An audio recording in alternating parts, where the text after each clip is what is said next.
Everyone, स्वागत है आप सभी लोगों का करियर अड्डा के ऑफिशियल यूट्यूब प्लेटफॉर्म पे। मैं हूं दीक्षा पांडे और आज के इस वीडियो में हम बात करने वाले हैं लीगल रीजनिंग के सिलेबस की, यानी कि कौन कौन से ऐसे हाई वेटेज टॉपिक्स हैं जहां से क्वेश्चन सबसे ज्यादा बनते हैं और कौन से ऐसे मेजर लॉज हैं जो आपको यहाँ पे कवर करने हैं। अभी अगर आप ट्रेंड की बात करो, मतलब कि क्लास 2020 से लेकर 2026 तक की बात करो, तो एक मेजर शिफ्ट देखने को मिला है हमें। ठीक है, एक सबसे पहले ना स्टैटिक लॉ से वो ज्यादा क्वेश्चन पूछा करते थे एंड देन उसके बाद उन्होंने शिफ्ट कर लिया करंट लीगल इश्यूज के ऊपर। तो अगर आप पिछले 2 साल के पीवाईक्यूज को उठा के देखेंगे तो आपको एक मेजर शिफ्ट देखने को मिलेगा स्टैटिक लॉ से सीधा का सीधा करंट लॉज के ऊपर। तो आज के टाइम में वो ज्यादा फोकस करते हैं करंट लॉज पर, करंट लीगल इश्यूज पर, rather than static topics. But that doesn't means कि स्टैटिक टॉपिक्स नहीं आएंगे, क्योंकि आपका ये जो क्लास 2026 हुआ था इसके अंदर कुछ स्टैटिक के भी टॉपिक्स थे और कुछ करंट के भी टॉपिक्स थे। So basically you have to make a balance between both the two and you have to study both the two as well. ठीक है, आपको दोनों ही चीजें बराबर तरीके से, बराबर वेटेज के साथ जो है और बराबर फोकस के साथ पढ़नी पड़ेंगी। तो सबसे पहले हम उन सब्जेक्ट्स की बात करते हैं जो हमारे स्टैटिक का पार्ट है। सबसे पहले तो आपको कॉन्स्टिट्यूशन ऑफ इंडिया को बहुत अच्छे से कवर करना है, क्योंकि यहाँ से काफी सारे आपको पैसेजेस जो होंगे देखने को मिलेंगे। जैसे कि क्लास 2026 के अंदर भी अभी जो आपका वीटो पावर थी गवर्नर की, उससे रिलेटेड क्वेश्चन पूछा गया था। ठीक है, और आप हर साल उठा के देख लीजिएगा पेपर, कुछ ना कुछ कहीं ना कहीं से तो कॉन्स्टिट्यूशन से लिंक करके सवाल जो हैं वो आपसे पूछे जा रहे हैं, क्वेश्चंस पूछे जा रहे हैं। तो कॉन्स्टिट्यूशन एक बहुत ही मेजर पार्ट प्ले करता है अगर आप क्लैट की तैयारी कर रहे हैं तो। ठीक है, आपको कहीं ना कहीं से कोई ना कोई रिलेशन या इंटरलिंकिंग जो है वो कॉन्स्टिट्यूशन से मिल जाएगी, because constitution is also known as the grand norm. मतलब कि ये एक बेसिक लॉ है जहां से बाकी के सारे लॉज डिराइव होते हैं या अपनी पावर लेते हैं। ठीक है, और यहाँ से ही सारे लॉज इवॉल्व हुए हैं। तो ये वाला लॉ तो आपको सबसे पहले पढ़ना पड़ेगा। ठीक है, कॉन्स्टिट्यूशन को बहुत अच्छे से पढ़िए। कॉन्स्टिट्यूशन के कुछ ऐसे टॉपिक्स हैं जैसे कि फंडामेंटल राइट्स हैं, जैसे कि गवर्नर और प्रेसिडेंट की पावर्स हैं, जैसे कि आपके डीपीएसपी हैं, directive principles of state policy हैं। ठीक है, उसके अलावा आपके यहाँ पर जो जुडिशरी है, इमरजेंसी प्रोविजन है, अमेंडमेंट प्रोविजन है, ये कुछ पर्टिकुलर टॉपिक्स हैं जहां से वो क्वेश्चंस पूछते हैं। ठीक है, तो इन कुछ टॉपिक्स को जो है आपको बहुत अच्छे से कवर करना पड़ेगा, बहुत डिटेल में आपको कवर करना पड़ेगा। And when we talk about law of contracts, तो लॉ ऑफ कॉन्ट्रैक्ट के अंदर कौन से बेसिक इसेंशियल एलिमेंट्स होते हैं कॉन्ट्रैक्ट को फॉर्म करने के, वो बेसिक इसेंशियल एलिमेंट्स आपको पता होने चाहिए। ठीक है, उसके अलावा आपको अग्रीमेंट्स और कॉन्ट्रैक्ट्स के बीच में क्या डिफरेंस होता है वो पता होना चाहिए। कुछ इंपॉर्टेंट डेफिनेशंस होती हैं जैसे कि वॉइड अग्रीमेंट और वॉइड कॉन्ट्रैक्ट में क्या डिफरेंस है वो पता होना चाहिए। क्वाजी कॉन्ट्रैक्ट जैसे कॉन्ट्रैक्ट्स होते हैं, वो क्वाजी कॉन्ट्रैक्ट क्या होता है, या फिर कंटिंजेंट कॉन्ट्रैक्ट क्या होता है। कंटिंजेंट कॉन्ट्रैक्ट और वेजरिंग कॉन्ट्रैक्ट के बीच, वेजरिंग अग्रीमेंट के बीच में क्या डिफरेंस है वो पता होना चाहिए। स्पेशल कॉन्ट्रैक्ट्स जैसे कि contract of indemnity, contract of guarantee, contract of bailment, contract of pledge, contract of agency, these all contracts are special contracts, जो कि आपको थोड़े बहुत समझ में आने चाहिए और पता होना चाहिए इसके बारे में। ठीक है, और अगर आप बात करो यहाँ पर जैसे कि ऑफर क्या होता है, एक्सेप्टेंस क्या होता है, कंसिडरेशन क्या होता है, कंसिडरेशन के एक्सेप्शंस क्या क्या होते हैं, ये सारे के सारे कुछ इंपॉर्टेंट टॉपिक्स हैं जो कॉन्ट्रैक्ट से पूछे जाते हैं। राइट, तो ये आपको सारी चीजें पता होनी चाहिए कॉन्ट्रैक्ट के बारे में। साथ ही साथ फ्री कंसेंट से बहुत बार सवाल आते हैं। ठीक है, फ्री कंसेंट क्या होती है और कब कब फ्री कंसेंट नहीं मानी जाती है। जैसे कि अगर किसी ने आपकी बिना कंसेंट के या फिर किसी भी तरीके से कोअर्जन करके, अनड्यू इन्फ्लुएंस करके, मिस रिप्रेजेंटेशन करके या फिर फ्रॉड करके आपकी कंसेंट लिया, तो कॉन्ट्रैक्ट का नेचर क्या होगा, क्या इफेक्ट होगा कॉन्ट्रैक्ट के ऊपर, क्या वो वॉइड होगा या फिर वो वैलिड रहेगा या फिर वो वॉइडेबल हो जाएगा। तो ये बेसिक चीजें जो हैं वो आपको पता होनी चाहिए कॉन्ट्रैक्ट के बारे में। कॉन्ट्रैक्ट कैसे बनता है, कैसे वो डिस्चार्ज होता है, उसकी परफॉर्मेंस कैसे की जाती है, डॉक्ट्रिन ऑफ फ्रस्ट्रेशन क्या है। ठीक है, कुछ पर्टिकुलर डॉक्ट्रिन्स भी हैं इसके अंदर जो आपको यहाँ पर पढ़नी चाहिए।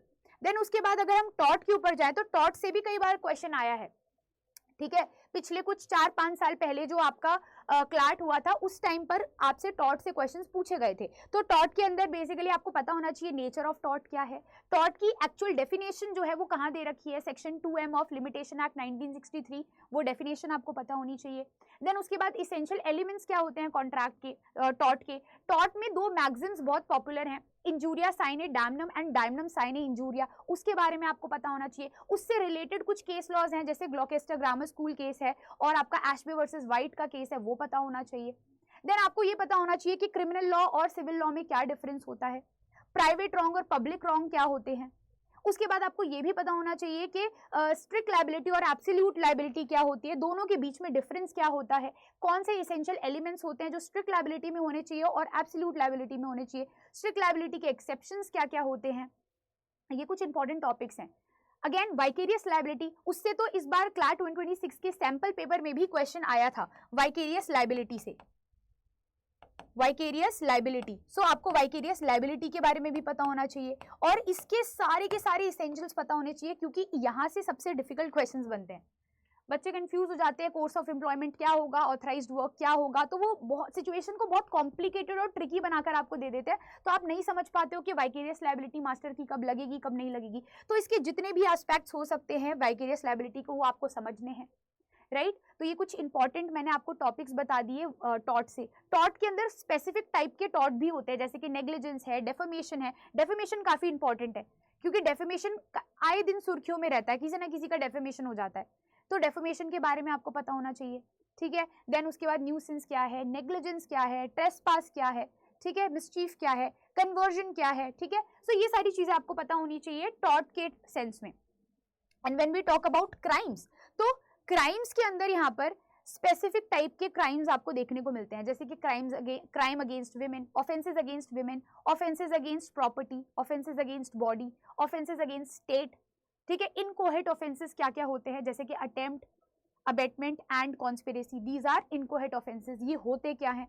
उसके बाद आपको स्टेजेस ऑफ क्राइम पता होना चाहिए, सबसे पहले इंटेंशन आती है, फिर प्रिपरेशन होती है, फिर अटेम्प्ट होता है एंड देन फिर कमीशन होता है। आपको ये पता होना चाहिए कि प्रिपरेशन और अटेम्प्ट के बीच में क्या डिफरेंस है, कब प्रिपरेशन खत्म होती है और कब अटेम्प्ट स्टार्ट होता है। ये सारी कुछ मेजर टॉपिक्स हैं जहाँ से क्वेश्चंस ये उठाकर पूछ लेते हैं। देन उसके बाद जनरल डिफेंसेस, टॉट के भी जनरल डिफेंसेस और आपके क्राइम के भी जनरल डिफेंसेस, दोनों के जनरल डिफेंसेस बहुत इंपॉर्टेंट है, अच्छे से पढ़ना उसको, क्योंकि जनरल डिफेंसेस से क्वेश्चंस पूछते हैं वो, राइट।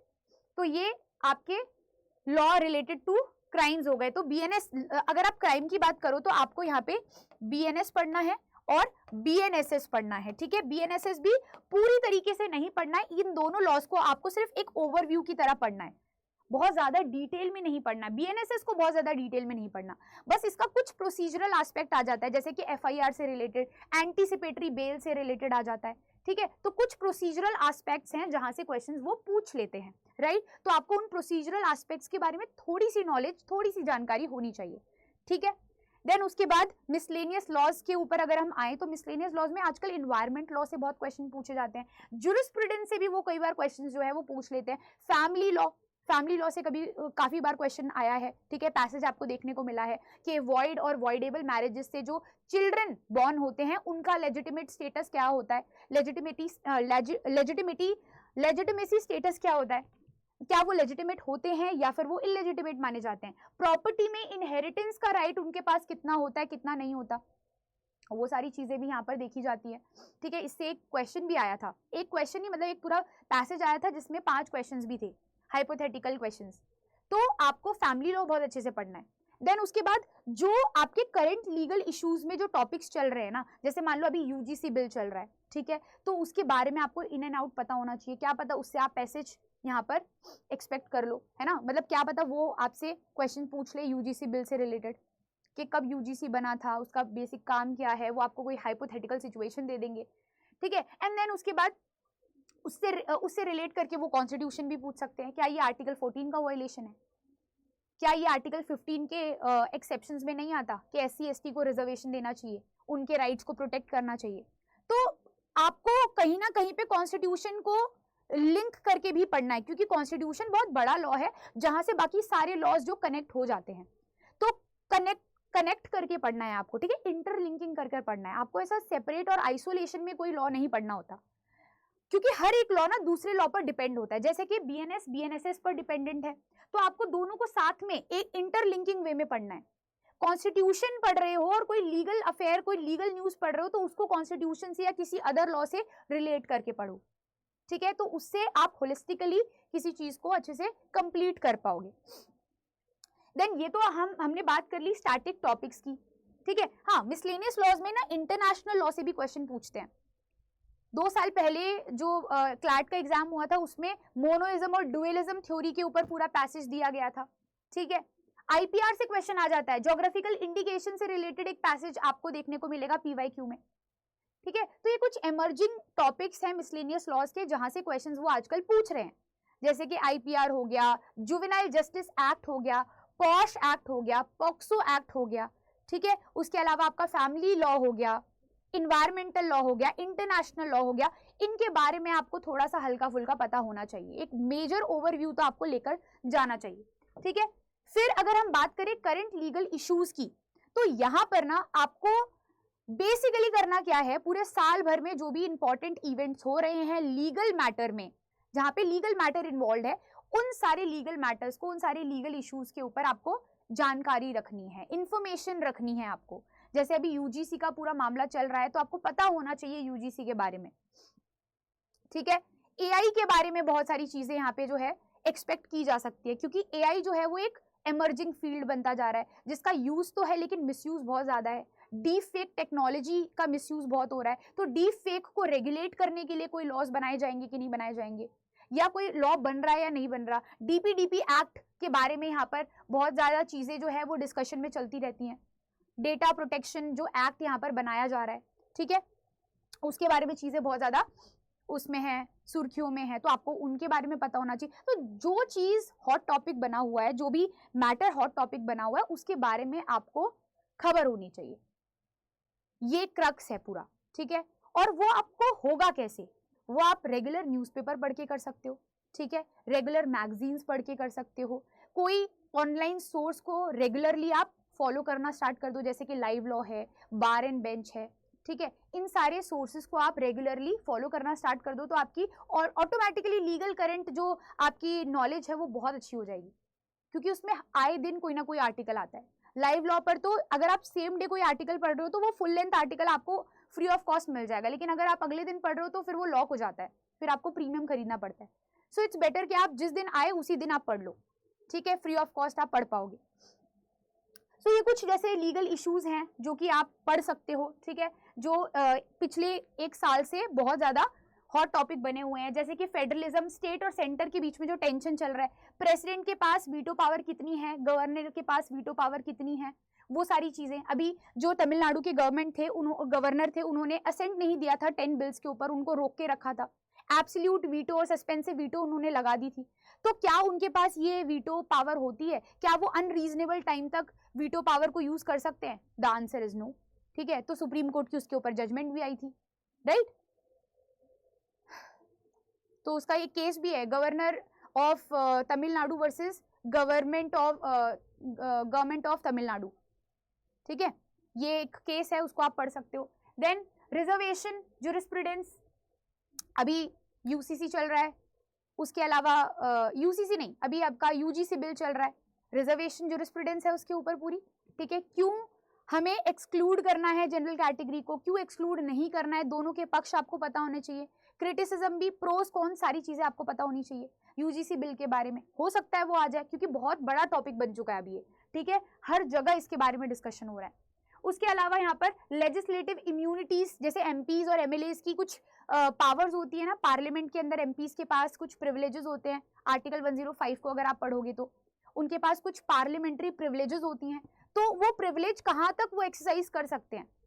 सीता सोरेन वाला केस आप पढ़ सकते हो उससे रिलेटेड, ठीक है, तो इसको आप थोड़ा सा ध्यान देना। डेटा प्रोटेक्शन से रिलेटेड कौन कौन से लॉज बनाए जा रहे हैं, उनके ऊपर कौन सी रेगुलेशंस हो रही हैं, वो समझने की कोशिश करना। एंड देन एआई रेगुलेशन, जो डीप फेक टेक्नोलॉजी बढ़ती जा रही है, आर्टिफिशियल इंटेलिजेंस बढ़ता जा रहा है, जिसकी वजह से हम नहीं डिफरेंशिएट कर पा रहे कि कौन सी चीज रियल है और कौन सी चीज डीप फेक है या फिर एआई जनरेटेड है।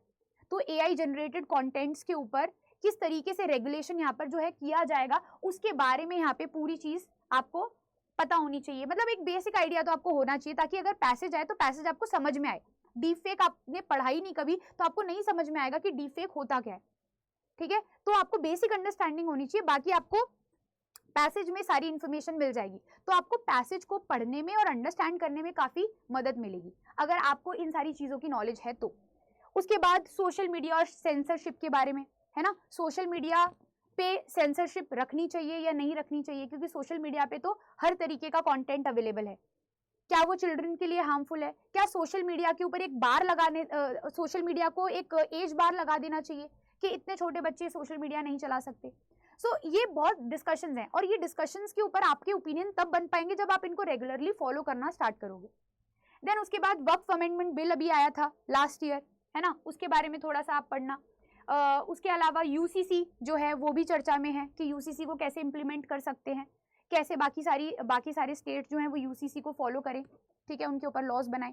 उसके बारे में भी थोड़ा सा आप यहाँ पे पढ़ सकते हैं। अब ये तो आपकी बात हो गई सिलेबस की कि आपको पढ़ना क्या है और स्टैटिक में क्या पढ़ना है, करंट में क्या पढ़ना है। अब आपको यहाँ पर अपनी स्टडी को कैसे रेगुलराइज करना है और कौन कौन से सोर्सेज को आपको यहाँ पे रखना है अपने स्टडी के लिए, वो आपको पता होना चाहिए। सबसे पहले तो आपको करना क्या है, लीगल रीजनिंग इंप्रूव करने के लिए आपको लीगल फाउंडेशन बनाना पड़ेगा अपना, ठीक है, लीगल फाउंडेशन बिल्डिंग करनी पड़ेगी। और वो कैसे होगी? बेसिक्स लॉज, बेसिक्स पढ़ के। बेसिक जो लॉ मैंने अभी आपको बताया, जो स्टैटिक लॉज हैं, जो चेंज नहीं होते हैं, ठीक है, उन लॉज को तो आप आराम से पढ़ सकते हो, ठीक है, वो कभी चेंज नहीं होने वाले हैं, तो उन लॉज को तो आप पढ़ सकते हो। लेकिन वो लॉ बिना पढ़े आपको बाकी सारी चीजें समझ में नहीं आएंगी, तो आपको सबसे पहले बेसिक फाउंडेशन लीगल का तैयार करना पड़ेगा। 3 से 4 महीने के अंदर आप बहुत अच्छे से कवर कर सकते हो। Law of contract, tort, crime and, बस 4 ही थे, law of contract, crime, tort and constitution. तो ये 4 लॉज अच्छे से पढ़ना। देन मिसलेनियस लॉज कुछ है, उनका ओवरव्यू ले लेना, तो आपका जो बेसिक लीगल फाउंडेशन है वो कवर हो जाएगा। एंड देन उसके बाद आपको लीगल करंट अफेयर्स को इंप्रूव करने के लिए क्या करना है? डेली न्यूज़पेपर रीडिंग करनी है, उससे आपका लीगल करंट अफेयर इंप्रूव होगा, जीके इंप्रूव होगी, ठीक है, साथ ही साथ इंग्लिश इंप्रूव होगी, ग्रामर और वोकैबुलरी इंप्रूव होगी। तो मतलब आपके 3 सब्जेक्ट सिर्फ न्यूज़पेपर रीडिंग से ही इंप्रूव हो रहे हैं। और जो 2 चीजें, 2 स्किल्स जो बहुत ज्यादा जरूरी होती हैं इस एग्जाम को क्वालिफाई करने के लिए, जो कि आपका है एक रीडिंग कॉम्प्रिहेंशन और दूसरा है रीडिंग स्पीड, वो भी इंप्रूव होंगी रीडिंग करने से। क्या करने से? न्यूज़पेपर रीडिंग करने से। तो मल्टीपल बेनिफिट्स हैं एंड इट्स नॉन नेगोशिएबल। आप ये नहीं बोल सकते कि बिना न्यूज़पेपर रीडिंग के हो जाएगा क्या, ये बहुत इसेंशियल पार्ट है आपके प्रिपरेशन का, तो न्यूज़पेपर को बिल्कुल भी स्किप मत करना, ठीक है। और आपको एक हैबिट डालनी है जिससे आपकी लीगल करंट अफेयर्स बहुत अच्छी हो जाएगी, व्हिच इज डेली के आपको 2 जजमेंट्स पढ़ने हैं, डेली 2 जजमेंट, इससे ज्यादा नहीं, मिनिमम 1 मैक्सिमम 2, इससे ज्यादा जजमेंट मत पढ़ना, वरना फिर हौच पौच हो जाएगा, दिमाग में कुछ समझ में नहीं आएगा। और उसके प्रॉपर नोट्स बनाओ, ठीक है। दिन में अगर आप पूरे दिन में हर एक दिन 1-2 न्यूज पढ़ लोगे ना, 2 जजमेंट कवर कर लोगे ना, तो आप ये समझ लो साल की आप 500 से 600 न्यूज कवर कर चुके होगे। समझ रहे हो आप? दिन का अगर आप एक भी कोई जजमेंट कवर कर रहे हो ना, तो भी आप 300 से ज्यादा जजमेंट कवर कर रहे हो, कहीं ना कहीं से तो पैसेज बन ही जाएगा ना। आपको डेली की यहाँ पर हैबिट डालनी है जजमेंट रीडिंग की, जजमेंट पढ़ने की। आपको जजमेंट पढ़नी कैसी, अगर आपको वो पता करना है कि कैसे जजमेंट पढ़ा जाता है, क्या तरीका होता है, स्मार्ट स्ट्रैटेजी कैसे होती है, क्योंकि जजमेंट कोई छोटे तो होते नहीं है, जजमेंट तो 400-400 500-500 पेजेस के होते हैं, तो कैसे हम पढ़े, उसकी भी टेक्निक्स हैं। उसके लिए कोई अलग से आपके लिए वीडियो बना दी जाएगी। आप कमेंट सेक्शन में मुझे कमेंट करके बता देना कि मैम कैसे जजमेंट पढ़ना होता है, रीड करना होता है, हमें उसके ऊपर सेपरेट वीडियो चाहिए। आप कमेंट करो, बिल्कुल आपके लिए बनाएंगे, ठीक है। आपके लिए ही ये वाली वीडियो भी बनाई है और आपके लिए नेक्स्ट वीडियो भी बनाएंगे। तो आप रिकमेंडेशन या जो भी आपके सजेशन है वो आप मेरे को कमेंट सेक्शन में कमेंट करके बता सकते हो, उसके हिसाब से हम नेक्स्ट वीडियोज आपके लिए लेकर आते रहेंगे, ठीक है, ताकि आपकी हेल्प हो सके किसी ना किसी तरीके से। तो ये सारी कुछ चीजें हैं, ये कुछ टेक्निक्स हैं जो आप यूज करके अपने आप को इम्प्रूव कर सकते हो, अपनी लीगल रीजनिंग को इम्प्रूव कर सकते हो। देखो ध्यान रखो, ये जो एग्जाम है ना, ये मेमोरी का एग्जाम नहीं है और आपकी मेमोरी टेस्ट भी नहीं कर रहा। ये एग्जाम आपका लॉजिक टेस्ट कर रहा है, आपकी रीजनिंग, आपकी अंडरस्टैंडिंग टेस्ट कर रहा है, तभी तो ये आपको सारी इंफॉर्मेशन पैसेज में दे देते हैं। अब आपको उस पैसेज को पढ़ के ही तो सारी चीजें समझ के और आंसर करना है, तो आपको अलग से कोई बहुत ज्यादा मेहनत करने की जरूरत नहीं है, सिर्फ आपको अंडरस्टैंडिंग बिल्ड करनी है, बाकी चीजें तो आप पैसेज पढ़ के ही कर लोगे, राइट। अब हर आपको पैसेज ऐसा नहीं मिलेगा जहां पर आपके क्वेश्चंस छुपे हुए हैं, आंसर्स छुपे हुए हैं, ठीक है, ऐसा नहीं मिलता आपको। 3 तरीके के पैसेजेस होते हैं। एक तो होता है डायरेक्ट पैसेज, जहां से आप इंफॉर्मेशन डायरेक्टली निकाल सकते हो, पैसेज में ही दे रखी है, गिवन है तो आपने आंसर कर दिया। एक होते हैं ऑथर ओपिनियन पैसेजेस, जहां पर ऑथर का ओपिनियन दिया गया होता है, तो आपको वहां पर अपना ओपिनियन ड्रॉ नहीं करना होता है, आपको ऑथर के ओपिनियन से आंसर सॉल्व करने होते हैं, ठीक है। एक होती है क्रिटिकल थिंकिंग वाली, जहां पर आपको चीजें बताई जाती हैं, आपको लॉ बताया जाता है, अब आपको क्रिटिकल थिंकिंग करनी है। सो अलग अलग तरीके के पैसेजेस आपको देखने को मिलेंगे और उसके हिसाब से आपको डिसाइड करना है कि आपको अप्रोच कैसी रखनी है क्वेश्चन को सॉल्व करने की, राइट। आई थिंक आपको एक बेसिक अंडरस्टैंडिंग लग गई होगी कि क्या आपको अप्रोच रखनी है through out your preparation and strategy, क्या रखनी है आपको, जिससे आप लीगल रीजनिंग को एक्सेल कर सको और इसमें अच्छा परफॉर्म कर सको, अच्छे मार्क्स लेकर आ सको, ठीक है। फर्दर कोई अगर आपको इन्फॉर्मेशन चाहिए तो आप नीचे कमेंट सेक्शन में मुझे कमेंट करके बता सकते हैं। उसके अलावा एक और जो इंपॉर्टेंट अपडेट आप सभी लोगों के लिए है, if you really want to study और सिस्टमैटिकली आप पढ़ना चाहते हो तो आपके लिए एक कोर्स भी है, ठीक है। इनफैक्ट 2 कोर्सेज हैं। If you are a student of 12th तो आप ये वाला कोर्स ज्वाइन कर सकते हो, this is champions ultimate 2.0 batch. इस बैच के अंदर आपको प्रॉपरली गाइड करके पढ़ाया जाएगा कि किस तरीके से आपको अपनी स्टडीज को और प्रिपरेशन को यहाँ पर आगे लेकर जाना है, कौन कौन से सोर्सेज को आपको रेफर करना है, स्टडी मटेरियल्स, ठीक है, लाइव क्लासेस, उसको आप रिकॉर्डेड फॉर्म में भी देख सकते हो, मॉक टेस्ट वगैरह सारी चीज़ें आपको यहाँ पे मिल जाएंगी। And if you are a dropper तो आप ये संकल्प बैच जो है वो भी ज्वाइन कर सकते हो। ये ड्रॉपर्स बैच है जो कि सिर्फ और सिर्फ ड्रॉपर्स के लिए बनाया गया है जो ड्रॉप ले रहे हैं, ठीक है। तो इन दोनों ही बैचेस में अलग तरीके से आपको जो है यहाँ पर अलग अप्रोच से पढ़ाया जाएगा। ड्रॉपर्स के लिए अलग अप्रोच है और 12th वाले स्टूडेंट्स के लिए अलग अप्रोच है, क्योंकि वो साथ साथ में स्कूल भी कर रहे हैं, ठीक है।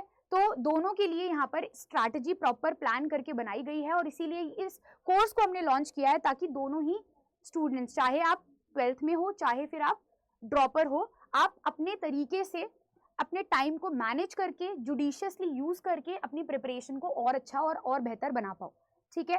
In case if you want to connect with me, so you have 2 options. या तो आप मुझे मेल कर सकते हो मेरी मेल आईडी पे, दैट इज diksha.kumari@247.com, या फिर ये मेरा टेलीग्राम चैनल है, यहाँ पर भी आप मुझसे कनेक्ट कर सकते हो, लॉ विद दीक्षा @247, ठीक है। और इस प्लेटफॉर्म को ज्वाइन कर लेना, क्योंकि यहाँ पर बहुत सारी चीज़ें आपको फ्री ऑफ कॉस्ट ही मिल जाएंगी, ठीक है। नोट्स जो हमारे YT के होते हैं वो आपको फ्री ऑफ कॉस्ट मिल जाएंगे, ठीक है। बाकी की जितनी भी इंपॉर्टेंट अपडेट्स वगैरह होती हैं वो भी आपको यहीं पे मिल जाएंगे, तो इसको जाकर ज्वाइन कर लेना। एंड इन केस अगर आपको इन बैचेस में ज्वाइन करना है और मैक्सिमम डिस्काउंट चाहिए, so you can use the code DP01, ठीक है, दिस इज माय कोड। आप इस कोड को यूज करके मैक्सिमम डिस्काउंट ले सकते हैं, साथ ही साथ मेरा पर्सनल मेंटोरशिप और गाइडेंस भी आपको यहाँ पे जो है मिलने वाला है, ठीक है। और मेरी गाइडेंस में आप यहाँ पर प्रिपरेशन कर पाएंगे। इन केस कोई भी अलग से कोई भी डाउट हो, या फिर अभी जैसा कि हमने डिस्कस किया कि अगर आपको जजमेंट पढ़ने की टेक्निक समझनी है, उसके ऊपर कोई अगर आपको सेपरेट वीडियो चाहिए तो आप मुझे कमेंट करके बता देना, मैं उसके ऊपर भी एक नई वीडियो आप लोगों के लिए बना दूंगी ताकि आपकी एक हेल्प हो जाए, ठीक है। आई होप ये जो पूरी वीडियो है उससे आपको एक क्लैरिटी मिल गई होगी, आपको समझ में आ गया होगा कि किस तरीके से आपको लीगल रीजनिंग को टारगेट करना है। होप आपकी जो प्रिपरेशन है वो और भी बेहतर बने, और मिलेंगे नेक्स्ट अपने इस अगले किसी प्यारे से वीडियो के साथ। तब तक के लिए bye bye, take care all of you.